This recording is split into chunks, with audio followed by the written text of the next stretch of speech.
അസ്സലാമു അലൈക്കും വറഹ്മത്തുള്ളാഹി വബറകാതുഹു. വിസ്ഡം ഹദീസ് ക്ലാസ് 58.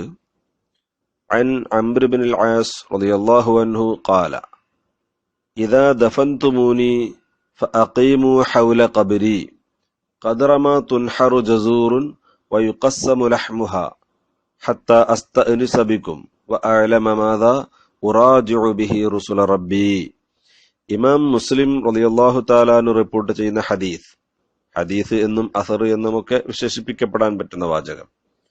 അംർ ഇബ്നുൽ ആസ് റളിയല്ലാഹു തആല അൻഹു പറയുന്നു, സ്വഹാബിയാണ്, ഇദാ ദഫൻതുമൂനി, നിങ്ങൾ എന്നെ മറമാടിയാൽ, ഞാൻ മരണപ്പെട്ട് നിങ്ങൾ എന്നെ മറമാടിയാൽ, ഫഅഖീമു ഹൗല ഖബ്രി, എന്റെ ഖബറിന്റെ ചുറ്റുഭാഗത്തും നിങ്ങൾ നിൽക്കണം.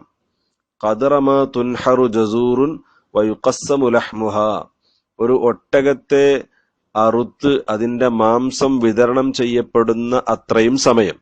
ഒരു ഒട്ടകത്തെ അറുക്കുകയും എന്നിട്ട് അതിന്റെ മാംസം വിതരണം ചെയ്യപ്പെടാനും എത്ര സമയമാണോ ആവശ്യമുള്ളത് അത്രയും സമയമെങ്കിലും എന്റെ ഖബറിന് ചുറ്റുഭാഗത്തും നിങ്ങൾ നിൽക്കുക. എന്തിനാണത്? ഹത്താ അസ്തഅനിസ ബികും, നിങ്ങളെ കൊണ്ട് ഞാൻ സന്തോഷിക്കാൻ വേണ്ടി.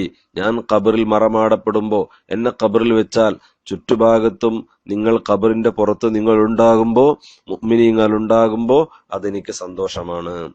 അത് മാത്രമല്ല, വഅഅലമ മാദാ ഉറാജിഉ ബിഹി റസൂല റബ്ബി, എന്റെ റബ്ബിന്റെ ദൂതന്മാരായ മലക്കുകൾ മുൻകർ നക്കീർ അലൈഹിമസ്സലാത്തു വസ്സലാം എന്നോട് ചോദ്യം ചെയ്യാൻ വരുമ്പോ അവരോട് ഞാൻ എന്തു മറുപടി പറയണം എന്നത് അറിയാൻ വേണ്ടിയും, എന്നോട് മുൻകർ നക്കീർ അലൈഹിമസ്സലാത്തു വസ്സലാം ചോദ്യം ചെയ്യുമ്പോൾ അവർക്ക് മറുപടി കൊടുക്കാൻ ആൻസർ എന്റെ മനസ്സിൽ തോന്നണം, എനിക്ക് ആൻസർ പറയാൻ കിട്ടണം.